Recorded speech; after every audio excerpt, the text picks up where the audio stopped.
Bienvenue dans votre clinique télévisuelle.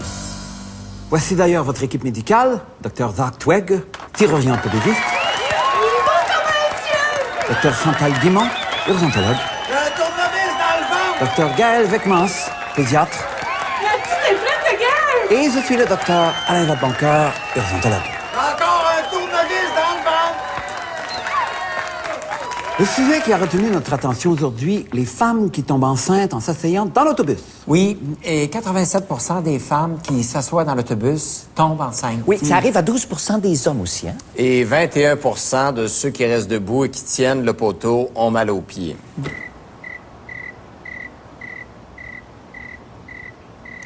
Donc, la femme enceinte, en général, a pas mal aux pieds. Bien, selon une étude, si on donne un coup de batte sur les pieds d'une femme enceinte, ça peut occasionner une douleur allant de « ouch » à « de police ».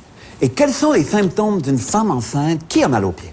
Au début, il y a interruption du cycle menstruel et douleurs aux pieds. Et si c'est pas traité après quelques mois, il y a risque d'ampoules au talon et d'une tête de bébé entre les jambes.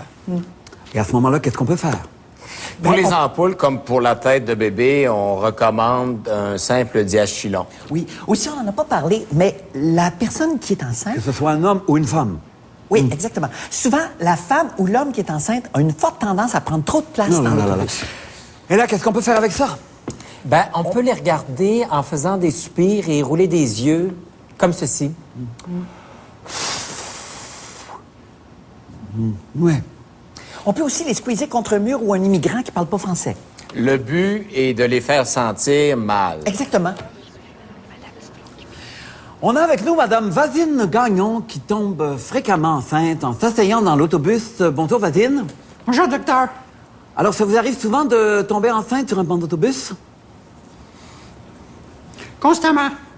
J'embarque à Henri Bourassa, par l'heure de pointe.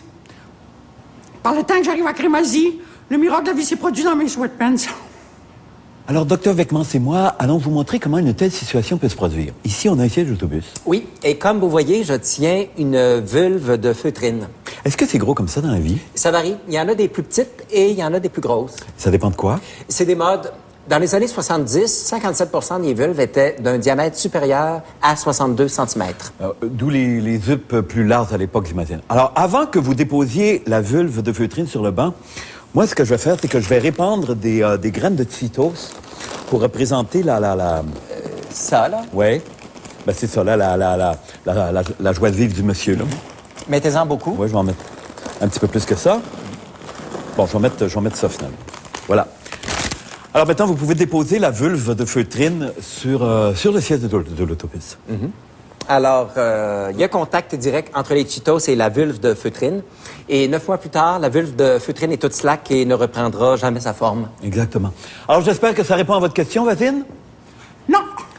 Après la pause, le top 5 des meilleurs doigts à se mettre dans le nez. Restez là.